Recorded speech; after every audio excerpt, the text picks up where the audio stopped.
Good morning, ladies and gentlemen. First of all, I want to say, fins up, first and foremost. And first, B and foremost would be that I told myself, I said, hey, self, we're not going to talk about these Dolphins until we win at least 2 games in a row. In a row, specifically. And lo and behold, we did that. We did it. So I have to honor myself by sticking to what I told myself to do. So here I am. So the Dolphins beat the Jets 24-0. Ladies and gentlemen, this is the first shutout of the season. Applause. Applause. Another applause. Tua came in the game. 2 completions. Or you can say 2 completions. Applause. Applause. We saw him on the field, finally, yes. And even after the game, he decided to go on the field and have a thank you for this moment. Connecting with the field, connecting with the environment. He's going to be here for quite some time, I think. It's going to be great eventually. Xavier Howard got another interception. Excellent. Miles Gaskins is quite the Swiss Army knife, at least to a degree. Excellent. Adam Shaheen, you scored your first touchdown. Excellent. Durham Smythe, you got your first touchdown. Excellent. Ryan Fitzpatrick decided, hey, you know what? I want to be the first quarterback in NFL history to throw 3 touchdowns to 3 tight ends in the first half. That's not a bad idea. Ideally speaking, that is. So he forced it and decided to throw an interception instead. Looking for Gesicki there. So I will put that interception squarely on Ryan Fitzpatrick. The other interception, however, which was caught in someone's asshole,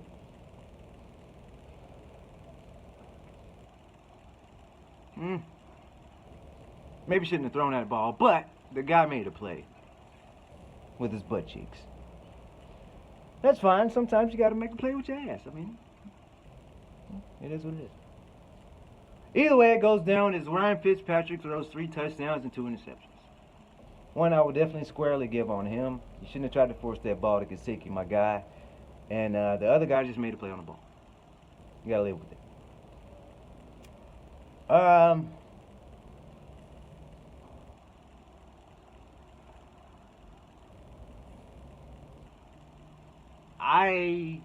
This is the most disappointing goose egg that I've ever seen in my life. This is the most disappointing blowout that I've ever witnessed in my life. So yes, it is tough love time, Dolphins. And Dolphins fans out there. And here's the reason why. 24-0. That's excellent. Even if the score was, 24-point blowout, right? Okay. So even if we scored 50 points and the other team scored, what? 26 points. That's still a 24-point victory, right?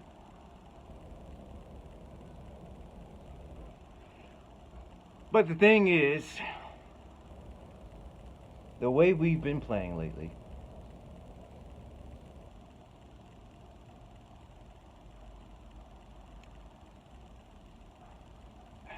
I would say this should have at least been 28-0, because that interception that Fitz threw in the red zone, That should not have happened.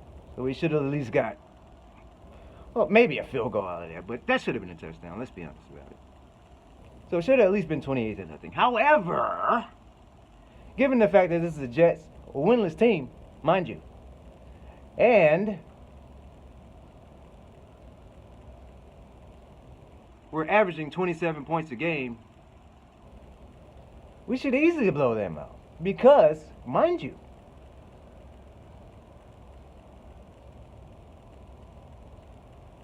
in both of the games that we won so far this year against Jacksonville and San Francisco, we could have scored a whole lot more points. Everyone knows this. If you're a Dolphins fan and you follow Dolphins, you know this. We know this. We are aware of how many more points we could have scored.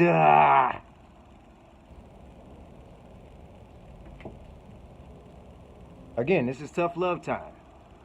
Dude, this score should have been at least like, at first blush, 28-0. Okay, all right. We put our foot on the brake, man. And I don't like it. Because it's like, okay, we whipped y'all ass. We're not going to make it any worse. But at the same time, you can't get used to doing that, man. Because at some point, you're going to run into a team that can come back on you. So you got to get used to keeping your foot on the gas, man. Especially against a team that ain't even worthy of being on the same field as you. So you got to keep pounding them, man. You just got to do it. All right? So let's keep that in mind, Dolphins. Y'all got 2 weeks now. It's a bye week coming up. We already know how the schedule's been flip-flopped. And, you know, it changed around because of the COVID crap. And here we go. So, me, I wasn't tripping. I know a lot of people were scared. Like, oh, I don't want to fess with just right now because we're supposed to have the Broncos. No. They wasn't focused on the Broncos last week. Either way, because week to week, you're focused on the team ahead of you. So it don't matter who we would have faced this week. It doesn't matter. And obviously, and possibly, unfortunately, we wasn't as prepared for the Jets as we should have been, because if we really were, it would have been in 60 points. 50, 60 points. But that didn't happen. So I don't know what's up with this coaching staff in regards to putting their foot on the brake. But at the same time, I get it, you know, put the backups in after a while and let them have some fun. But Tua finally gets his first showing, and the crowd goes wild. Fitzpatrick is flailing his arms. You know, everybody's clapping. And yeah, I remember where I was when this happened. I was at my parents' house. I was with my daughter, and I was like, "Is Tua? Is that Tua?" Everybody's clapping and going wild. So it was good to see the guy. You know, he looked fine to me in his very short stint of being on the field for us. And yeah, I'm looking forward to the guy possibly starting the next time we're on the field.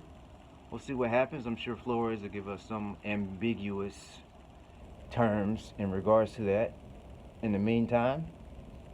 But either way, you know, time will tell. But I will say this. I don't think Tua is going to play any worse than Ryan Fitzpatrick. Because for the most part, I think our O-line is playing very well. See, what we have here is an O-line that is better at backing up and protecting the quarterback. That's pass blocking, you see. Versus the O-line that can push a D-line backwards. That's run blocking, you see. So we got guys that are better at standing up and backpedaling and keeping guys away from the quarterback than we do guys that can push forward. Whatever. But I will say, I think we know who we are. And what I think is, the Dolphins are a passing team. As much as y'all want to be a running team, okay, I get it, understandable, blah, blah, blah. We're a passing team, dude. And I'm pretty sure that Tua is a better passer of the football than Ryan Fitzpatrick. Now, he may not have the experience, you know, he don't got, obviously, he doesn't have 15 years of NFL knowledge in his head. We get that, duh. He's a rookie. But if he's sitting back there and he's really paying attention and soaking up the game and learning from Ryan Fitzpatrick like he should be, the kid's going to be fine. We don't have to worry about no injuries, none of that other BS.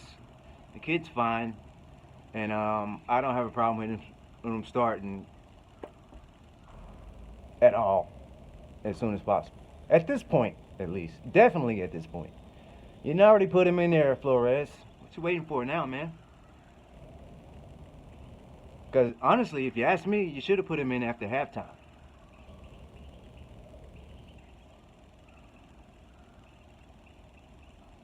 You need more than 3 snaps or whatever you gave him at the end of the game. You need more than that.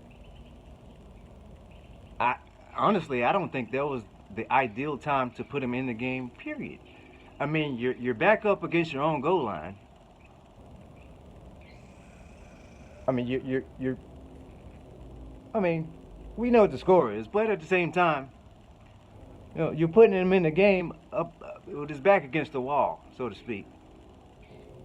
I mean, I could see if we were in the red zone and then you put him in, he probably would have thrown a touchdown. Because we know you wasn't going to,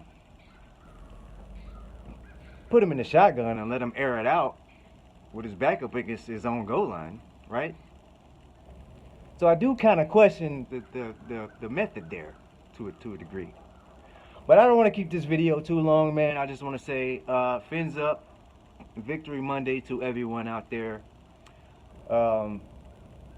Shouts out to all my Dolphins fans worldwide. And looking forward to this being a cool ass, very progressive season, man. And let's keep it rolling, man.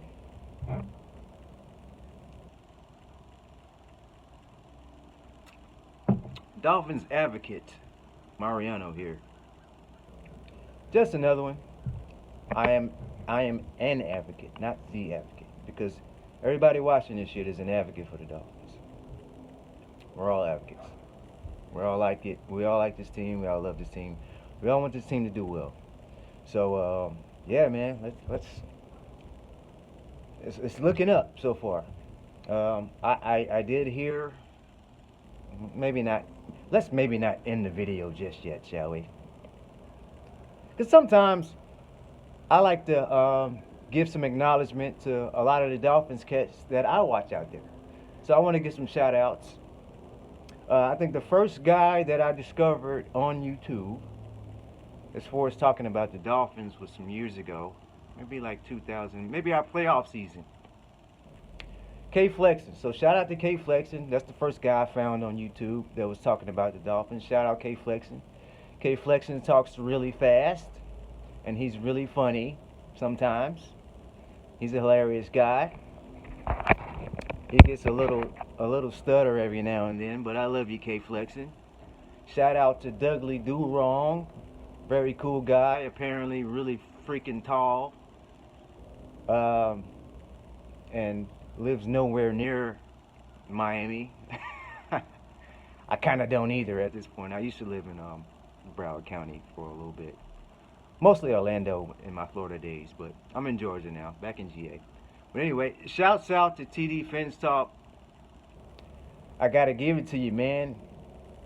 TD Fins Talk, that's the dude. So if you guys don't follow TD Fins Talk, you need to go ahead and search that up in the searching section, because that guy knows football, he knows what he's talking about, and he is a Dolphins advocate more so than most people are advocating for the Dolphins, because that tough love, man. Hey, I'm just telling y'all something. Y'all don't know what love is.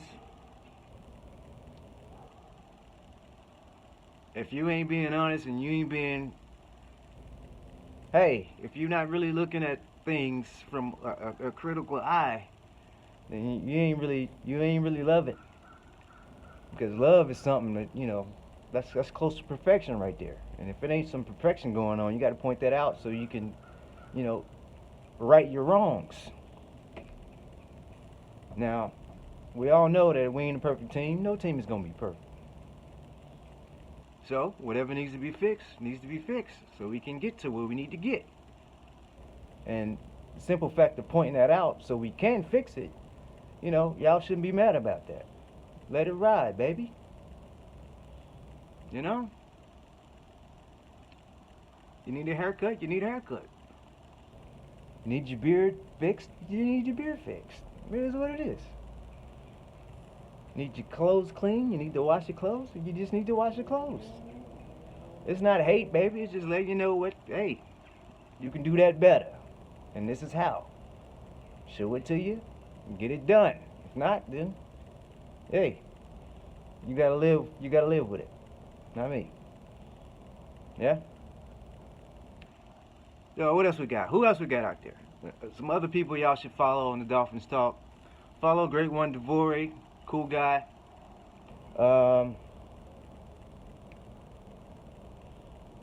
Shit, it's a lot of people, man. I'm forgetting names right now. I see faces in my head.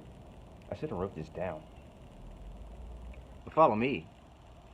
Even though I don't do a lot of content, Again, like I said, I wasn't gonna do any videos this year until we went on a little bit of a streak, so here I am. So follow Dylan, Dolphins with Dylan. Follow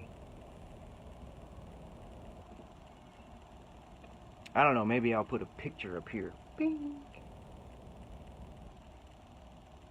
Follow those guys, because I'm having a brain fart. This morning is Victory Monday. I'm having a beer because I can. Can you? No? Yeah. Alright. But hey, man, fins up. I don't know exactly who we got after the bye week, but we got a bye week now, so we got a whole week to worry about nothing but getting healthy. So hopefully, I think it was Van Ginkel got a little injury issue, or I think Grugier ill. I think he got an injury issue in the game. But either way, after blowing out the Jets 24-0, the Dolphins are now 3-3. Back to 500, baby. We're gonna keep it moving. Honestly, don't see us losing the game anytime soon. So let's keep it up, man. Let's do this thing. Fins up. I'm out.